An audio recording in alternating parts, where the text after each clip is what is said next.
August 29th, 2005. Hurricane Katrina. When Hurricane Katrina ripped into New Orleans, most people tried to flee. In one neighborhood, however, a band of 15 to 30 people refused to evacuate. With the police department crippled, these people amassed weapons and began patrolling the streets. Before long, bullets began to fly. Over the past 18 months, I've interviewed figures on all sides of the gunfire. The gunmen, people who were shot and survived, and witnesses to the violence. Severed from the rest of New Orleans by the river, Algiers Point is an insular, predominantly white neighborhood within the larger Algiers district, which is mostly African American. As word spread that Algiers Point was dry, desperate people fleeing flooded zip codes began headed toward the West Bank.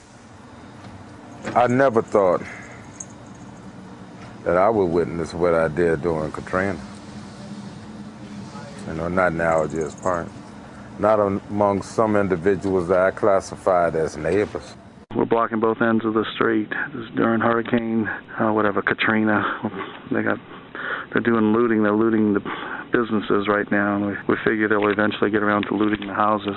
Fearing an influx of outsiders, the gunmen of Algiers Point barricaded their streets. Malik Rahim is one of a handful of blacks living in Algiers Point. In the days after Katrina, he says he was threatened at gunpoint by several white neighbors. I couldn't walk through Algiers Point. You couldn't? Oh, no, I could stay on my block. But if I would have turned that corner, I would have been in a firefight. Malik's friend, Reggie Bell, was also confronted at gunpoint. After they caught up with him, they told him to run. And if he would have ran, they was going to kill him. They were going to shoot him in the back. And he told him, he said, hey, man, he said, I live right here. He told him to run. At the ferry terminal in Algiers Point, the National Guard established an evacuation zone and began busing flood victims to Houston.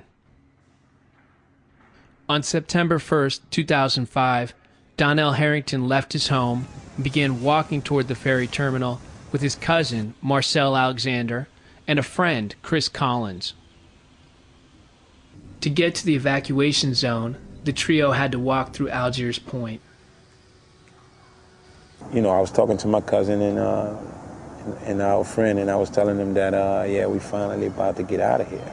I was talking, because my cousin was on the side of me, on the right side, and I looked down at my arms and everything, and because some of the shots hit me in my arm, my chest, my neck, my stomach, and I just saw blood everywhere. I'm trying to pick him up the shots again, so I fell.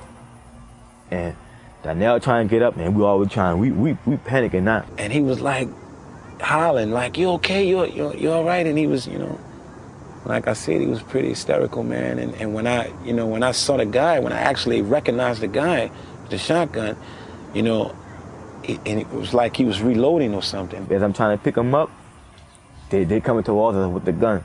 At that time, probably 2 or 3 of them. And so now I'm trying to get out this guy, trying to get away from him, 2 of them coming my way, and one of them coming at Donnell way. That's the last I saw Donnell. And I'm running, me and Chris running, and it was like, oh, we gonna get you, niggas. I ran up into the corner, and they had these 2 guys in the car. They had these 2 white men in the car, an older white guy and another, a younger white guy. And they had their shirts off. I can remember, and they were like in a small pickup truck. We know y'all, what y'all was doing. We saw y'all. Marcel goes on to say the vigilantes thought he was a looter.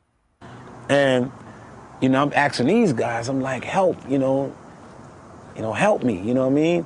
And the guys was like, I can remember him telling me, we can't help you, get out of here, you know what I'm saying? And one of the guys, one of them, I can remember one of them calling me a nigger, get out of here, nigga. We can't help you. We liable to shoot you ourselves. That was the last thing I heard him say. Eventually, Harrington got help. A black neighbor drove him to the hospital, where doctors pulled 7 lead pellets out of his neck and repaired a large hole in his jugular vein, saving him from death. I tracked down 3 vigilantes. They described numerous shooting incidents, some of them fatal.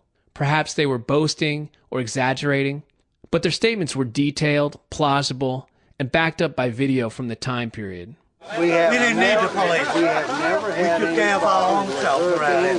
Floodwaters. That's what the policeman just said. And y'all did a fantastic job. How do you protect yourself?